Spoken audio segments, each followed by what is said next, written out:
جی ناظرین کرام، ہم ابھی بلوچستان کی صورتحال پہ بات کر رہے ہیں۔ جنرل عبدالقادر بلوچ صاحب ہمارے ساتھ لائن پہ موجود ہیں، جو گورنر رہے ہیں وہاں، اور ان کا تعلق پاکستان مسلم لیگ نون سے بھی ہے۔ وہ وہاں کے حالات کو بہت بخوبی جانتے ہیں، اور اس وقت انہوں نے بگٹی صاحب سے ملاقات بھی کی تھی، اور بہت سی باتیں ایسی ہیں جو لوگوں کے سامنے ہیں، میں چاہتا ہوں کہ ان کی رائے لوں۔ السلام علیکم جنرل صاحب، یہ بس جاننا چاہ رہے ہیں کہ وہ آپ بلوچستان کی صورتحال پر اس وقت آپ کیا محسوس کرتے ہیں کہ کہاں خرابی ہے اور کیا کیا جا سکتا ہے؟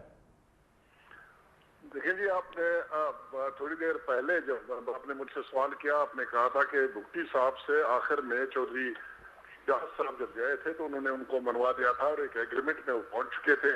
یہ ایک حقیقت ہے، اور اس حقیقت کے بارے میں چند دن پہلے مشاہد حسین صاحب سے بھی میری بات ہوئی کہ ایک پولیٹیکل سولوشن، ایک پولیٹیکل ایگریمنٹ ہو چکا تھا چودھری شجاعت اور بگٹی صاحب کے درمیان میں، لیکن بدقسمتی سے اس کے اوپر عمل درآمد نہیں ہو سکا، عملی کارروائی اس پر نہیں کی جا سکی، اور حالات اتنے خراب ہو گئے ہیں کہ آج لگتا یہ ہے کہ وہ درمیان میں جو خلاصہ پیدا ہوا اس کو بھرنا بہت مشکل ہو گیا ہے۔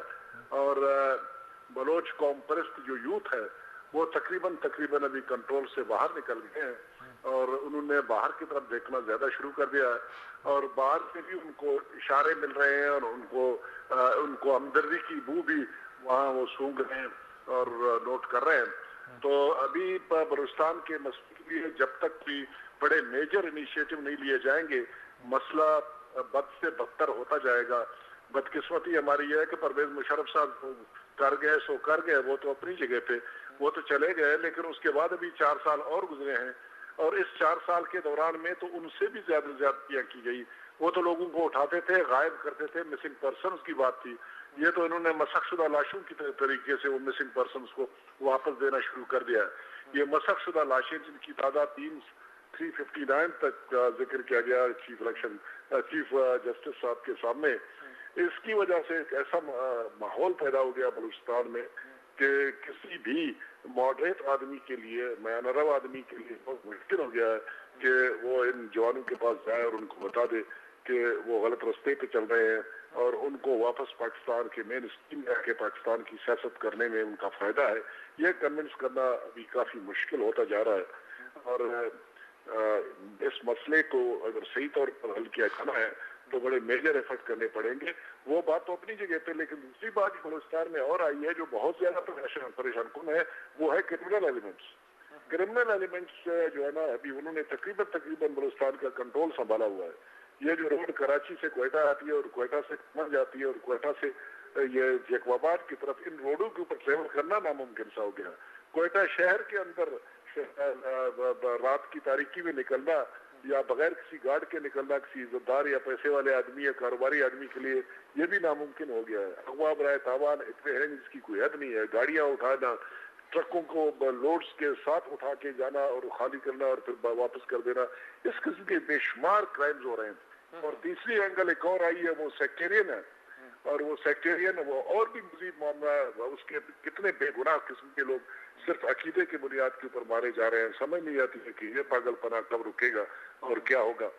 تو یہ ایک اور کارروائی ہے۔ ایک اور خطرناک بات جو میں دیکھ رہا ہوں کہ دفاع پاکستان والے لوگ، انہوں نے بھی اپنی ایکٹیویٹی شروع کی ہے، اور ان کی ایکٹیویٹی تو میرے خیال میں کسی اسٹیج کے اوپر وہ کھل کے ہوئی، کہیں ڈر مجھے یہ ہے کہ یہ وہ ایسٹ پاکستان والا وہ کون سی آرگنائزیشن تھی جماعت اسلامی والی، اس قسم کی کوئی کارروائی یہاں پر نہ شروع کی جائے تو یہ بے شمار چیزیں ہیں جن کی طرف توجہ دینا بہت ضروری ہے، توجہ دینے کی ضرورت ہے، اور یہ نہ صرف حکومت کے لیے ضروری ہے بلکہ اپوزیشن کے لیے ضروری ہے، اور آرم فورسز کے چیفز اور انٹیلیجنس ایجنسیز کے چیفز کے لیے ضروری ہے کہ ایک دفعہ پھر ری وزٹ کریں بلوچستان کی اپنے پالیسی کو، ری وزٹ کریں قبل اس کے لیے بہت لیٹ ہو جائے۔ بہت شکریہ جنرل صاحب آپ کا، آپ نے بہت مختصر وقت میں بہت سی باتیں میں بتا دی۔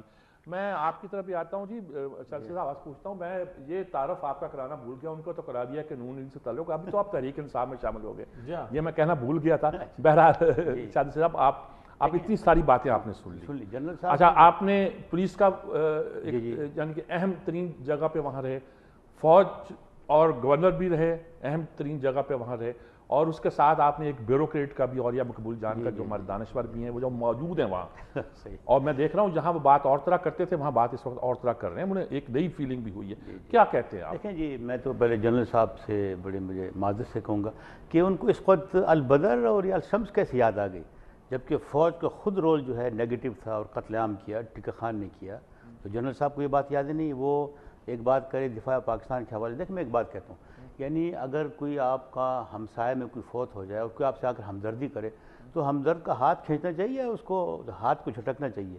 تو جنرل صاحب جو ہے وہ اس سائڈ پہ میں سمجھتا ہوں کہ ان کی جو اطلاعات ہیں، معلومات ہیں، میں سمجھتا ہوں ارریلیونٹ ہے بالکل.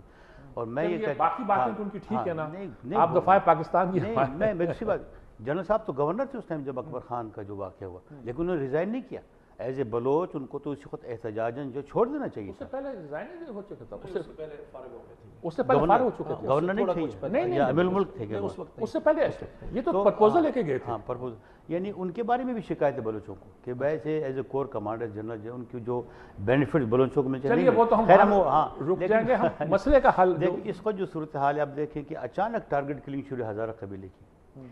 یہ میری ذاتی رائے بالکل، میں سمجھتا ہوں کہ اس کو جو نقشہ ہے چونکہ بلوچ بہت زیادہ ان کی لاشیں گر رہی ہیں تو کنورٹ کرنے کے لیے توجہ کو جو شہر کے اندر رخی تھا. اب وہ بلوچوں کا مسئلہ ایک طرف رہ گیا، اب ہزارہ قبیلے کا مسئلہ آ گیا کہ ان کے لوگ مارے جا رہے ہیں. سوال یہ ہے کہ ہزاروں کو کون مار رہے ہیں؟ یعنی چودھری صاحب جانتے ہیں اگر پولیس موجود ہے اور سب کچھ معلوم ہے، ایف سی موجود ہے. اب آج یعنی گورنر کا بیان ہے، اس نے کہا حکومت جو ہے فیل ہو گئی ہے. یعنی 50 وزراء کیا کر رہے ہیں کہ ایف سی موجود ہے، پولیس موجود ہے اور ٹارگٹ کلنگ ہے اور شہر کو. اور انہوں نے کہا کہ فوج کو بلا لینا چاہیے. پھر خود کہا کہ اگر ہم فوج کو بلائیں گے تو زیادہ مشکلات ہوں گی. آپ تو ذمہ دار انتظامیہ کو کہہ رہے ہیں نا جی، اور یا کہہ رہے تھے سب چینج کر دو، وہ کہہ رہے ہیں سب چینج نہیں کرو، آپ پہلے سیاسی قیادت کو مضبوط. میری بات سنیں، اوریہ صاحب تو ممکن ایک بیوروکریٹک پوائنٹ سے کہ ایڈمیشن چینج ہو، اس سے فرق نہیں پڑتا. مسئلہ اپنی جگہ پر یہ ہے کہ بلوچستان کے جو مسائل ہیں اس کو حل کرنا ہے یا نہیں کرنا. گورنر کو رہے نہ رہے، وزیر اعلیٰ رہے نہ، مسئلہ یہ ہے کہ یہ جو بلوچستان کے مسائل آپ کا مطلب وفاق سیریس نہیں حل کرنے میں؟ وفاق سیریس اس لیے نہیں ہے کہ وفاق نے صدر نے یہ بات کی کہ ہم نے گورنر کو اختیارات دیے کہ بات کرے. اچھا گورنر کہتا ہے کہ ہم اس سے بات نہیں کریں گے جو پاکستان کے مخالف ہے، تو 70 سردار تو آپ کی گود میں بیٹھے، پھر کس سے بات کریں گے؟ یعنی بات ان سے کرنی ہے جو پہاڑوں پر بیٹھے ہیں، لڑ رہے ہیں. یہ برام داغ ہے جو، اور اپنا جو ہے یہ برام داغ بگٹی ہے اور دوسرا ہیر بیار ہے. جب واجپئی سے بات ہو سکتی ہے، جنرل صاحب ہماری جو فوج اور نواز شریف بات کر سکتے ہیں، فوج بات کر جس نے ملک کو توڑا ہے اور ہزاروں افراد قتل ہوئے. مریوں کے بڑے بھی یہاں موجود ہیں نا، میں یہ کہتا ہوں کہ جب مریوں کے بڑا بھی موجود ہے. میں ایک بات کہتا ہوں، خیر بخش سے بات کیوں نہ؟ سوال یہ کہ میں کہتا ہوں جب واجپئی سے بات ہو سکتی ہے جس نے ملک توڑا ہے، خیر بخش نے تو ملک نہیں توڑا. دیکھیں پاکستان کے خیر بخش سے بات کریں نا، کسی بلوچ سردار نے ملک نہیں توڑا. اکبر خان نہ پاکستان کا ہے، یہ جو خیر بخش کا بیٹا تو پارلیمنٹ میں موجود تھا، 2 بیٹے اس کے وزیر تھے. خیر بخش جو این پی کا صدر تھا، خیر بخش سے بات کیوں نہیں کرتے میں پوچھتا ہوں. عطا اللہ سے یعنی ایک جو ہے دیکھیں عطا اللہ یہ کہتے ہیں کہ وزیر اعظم مجھ سے ملاقات کی. میں نے کہا آپ مجھ سے کیوں ملتے ہیں، آپ کے پاس اختیار ہی نہیں ہے. اور اب عطا اللہ نے بیان دیا کہ بھائی اگر سپریم کورٹ فیصلہ بھی کر لے تو جو میموں پر عمل درآمد کرانے کے لیے تیار نہیں حکومت، وہ بلوچستان کے مسئلے پر کیا حل کرو. پھر رحمان ملک صاحب کیا کہتے ہیں کہ یہ 1 ہفتے پہلے بیان تھا کہ افغانستان میں تمام جو ہے وہ کیمپ ختم ہوگا، اب کہتے ہیں کیمپ واپس بحال ہو گئے.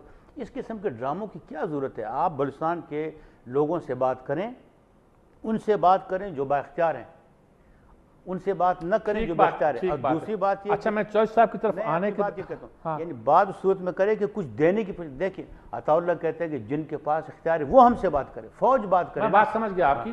اسماعیل بلیدی صاحب سینیٹر جے یو آئی کے ہیں، ان سے بات کرتے ہیں. چوہدری صاحب پھر میں آپ کی طرف آتا ہوں. جی السلام علیکم بلیدی صاحب. وعلیکم السلام جناب. ہیلو جی جی چوہدری صاحب یہ کہتے ہیں کہ بات کرنے کے انہوں نے فارمولہ پورا دیا کہ آپ کیا کہتے ہیں؟ امان اللہ صاحب کہہ رہے ہیں میں پچھلے دنوں میں کہ چونکہ عمران خان صاحب کا 20 کو جلسہ ہے وہاں پہ کوئٹہ کے اندر 20 اپریل کو، تو ایک ڈیلیگیشن گیا تھا جس نے سیکرٹری جنرل تھا پارٹی کا، میں بھی ان کے ساتھ تھا اور باقی لوگ ہم وہاں پہ تھے. تو ہماری کچھ پولیٹیکل پارٹیز لیڈرز کے ساتھ بھی بات ہوئی اور بلوچستان نیشنل پارٹی جو مینگل گروپ ہے ان کے ساتھ بات ہوئی. اختر BNP جو ہے، اختر مینگل صاحب تو چونکہ ملک سے باہر تھے اور وہ دبئی میں تھے، ان کے ساتھ عمران خان صاحب نے جا کے وہاں ملاقات کی تھی خاص طور پر. اور یہاں پہ ان سب لوگوں سے باقی تمام قیادت ان کی وہاں پہ موجود تھی اور بلوچستان اسمبلی کے اندر ہم نے جا کے ان کو ملے تھے. اچھا جس طرح طاولہ مینگل کہہ رہے ہیں اور یہ صرف یہ لوگ نہیں کہہ رہے، ان لوگوں نے بھی یہ بات کی اور باقی لوگ بھی یہ بات کر رہے ہیں کہ جی ہم گورنمنٹ کے ساتھ بات کرنے کا فائدہ نہیں، پولیٹیکل گورنمنٹ کے ساتھ، بیکاز اس لیے کہ وہ بالکل بے اثر ہیں، ان کے پاس کوئی اختیارات نہیں ہیں۔ میں نے ان کو بھی اس دن یہ بات کہنے کی کوشش کی تھی کہ یہ تو بہت آسان کام ہے کہ چونکہ جی ایجنسیاں فیصلہ کر رہی ہیں اور وہی با اختیار ہیں، اس لیے ہم حکومت سے بات نہیں کریں گے۔ میں یہ نہیں کہہ رہا کہ وہ بات غلط کر رہے ہیں، ان کا کہنا یہ بہت حد تک درست ہوگا کہ شاید جو پروونشل گورنمنٹ بھی اپنے آپ کو سمجھتی ہے کہ ہم بالکل کمزور ہیں اور ہم فیصلہ نہیں کرنے کی پوزیشن میں ہیں، فیصلہ کہیں اور ہوتا ہے، اس کا ایک علاج ہے۔ اب اس وقت پرابلم جو پوری گورنمنٹ کا، پولیٹیکل گورنمنٹ کا، اسٹیبلشمنٹ کا ہے کہ بھئی کسی ایک جگہ کے اوپر فوکس کر کے اس ایشو کو آپ نے حل کرنا ہے۔ بلوچستان پاکستان کا بہت سیریس مسئلہ ہے، خدا نہ کرے یہ حالات اس سے زیادہ خراب ہو جائے۔ جنرل صاحب کہہ رہے تھے کہ اس وقت نوجوان جو ہیں وہ پہاڑوں پہ چلے گئے ہیں، وہ کسی کی بات نہیں سنتے ہیں، بہت حد تک یہ بات درست ہے۔ بات اصل میں یہ ہے کہ اگر نیٹو سپلائیز کے معاملے میں پوری پارلیمنٹ، پوری گورنمنٹ، پوری اپوزیشن بیٹھ کے اکٹھے ایک بات کر سکتے ہیں، کیونکہ یہ ایک ایشو ہے جس کو ہم حل کرنا چاہتے ہیں۔ بلوچستان اس سے زیادہ اہم ایشو ہے ہمارے لیے، ہماری انٹیگریٹی کے لیے، ہماری سالمیت کے لیے اس ملک کی، اور اس بلوچستان کے لوگوں کے لیے یہ بہت اہم ایشو ہے۔ آج تک نہ حکومت کا، وفاقی حکومت کا کوئی فوکس ہے، پروونشل گورنمنٹ تو کہتی ہے ہم ہیں ہی بالکل بے اثر اور کمزور لوگ ہیں، کیوں نہیں؟ اور مجھے گلہ ہے اس وقت مسلم لیگ نواز سے بھی، میں کوئی پولیٹیکل بات نہیں کر رہا۔ جب انہوں نے راؤنڈ ٹیبل کانفرنس کی بات کی تھی کہ تمام پولیٹیکل پارٹیز کو ہم ایک جگہ اکٹھا کرتے ہیں اور بلوچستان کے ایشو کی بات کیا، کیوں پی ایم ایل این وہاں پہ نہیں گئی؟